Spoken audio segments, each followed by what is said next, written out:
আসসালামু আলাইকুম রহমতুল্লাহ। অনুগ্রহপূর্বক এই ভিডিওটি দেখুন। এই দেশের মানুষ নামাজ না পড়লেও যদি কেউ নবীকে কটূক্তি করে তার কলিজা ছিঁড়ে যায়, সে রাজপথে নেমে যায়। আমি বলবো যারা নবীকে কটূক্তি করে, নবীর নামে গালিগালাজ করে, এদের মৃত্যুদণ্ড এই আইনটাও যেন বাংলাদেশের এই সংসদ থেকে পাশ করা হয়। মাননীয় স্পিকার, আজ দাঁড়িয়েছি শুধু শিবচরের কথা বলার জন্য নয়। আমরা একটি বিশাল কমিউনিটি থেকে বিলং করি। আমরা দেশ ও জাতির কণ্ঠ হয়ে কথা বলার জন্য জাতীয় সংসদে এসে দাঁড়িয়েছি। আমাদের সংসদ ওই পাশে যারা রয়েছেন তারা শুধু মনে করেন যে আমরা শুধু তাদের বিরোধিতার জন্য দাঁড়িয়েছি। বিরোধী দল মানে শুধু বিরোধিতা করা নয়, সরকারি দল যদি ভালো কাজ করবে, বিরোধী দলের মঞ্চে দাঁড়িয়েও তাদের প্রশংসা করতে আমরা বিন্দু পরিমাণ দ্বিধা করব না।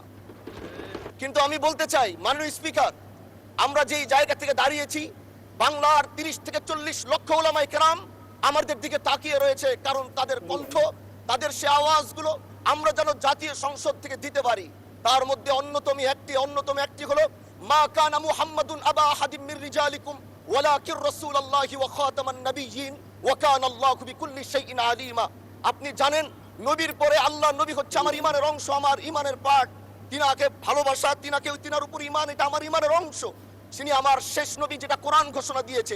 নবীও বলেছে আনা খাতামুন নাবিয়্যিন আলা নাবিয়্যা বাদি, আমি শেষ নবী, আমার পরে কোনো নবী আসবে না।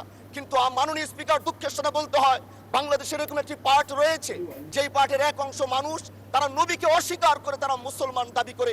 এবং এই বিষয়ে অনেকেরই ধারণা আছে, তারা জানে এই আন্দোলন করতে গিয়ে অনেক মুসলমানকে রাস্তায় শহীদ হতে হয়েছে, আন্দোলন করতে হয়েছে। স্বাধীনতার পর থেকে আজও সে আন্দোলন চলছে, কিন্তু আজও পর্যন্ত সেটা পাইনি। আমি মাননীয় প্রধানমন্ত্রীকে বলবো, আপনি বাংলাদেশে একটি ইতিহাস রচনা করে যাবেন।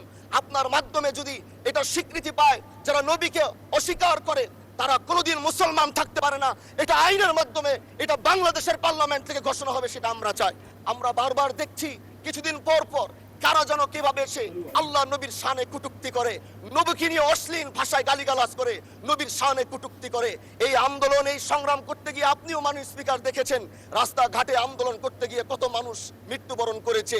যদি একবার বাংলাদেশের আইনে, কারণ মুসলমান যদি আমাদের বাংলাদেশের পার্সেন্টেজ অনুযায়ী আমাদের অবশ্যই মুসলমানদের সংখ্যা এই দেশে অনেক বেশি। আমরা তো অন্য কিছু চাচ্ছি না। এই দেশের মানুষ নামাজ না পড়লেও যদি কেউ নবীকে কটূক্তি করে তার কলিজা ছিঁড়ে যায়, সে রাজপথে নেমে যায়। আমি বলবো যারা নবীকে কটূক্তি করে, নবীর নামে গালিগালাজ করে, এদের মৃত্যুদণ্ড এই আইনটাও যেন বাংলাদেশের এই সংসদ থেকে পাশ করা হয়।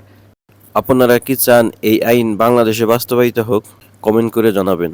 আল্লাহ আমাদের সবাইকে সঠিক বুঝার তৌফিক দান করুক। আমিন।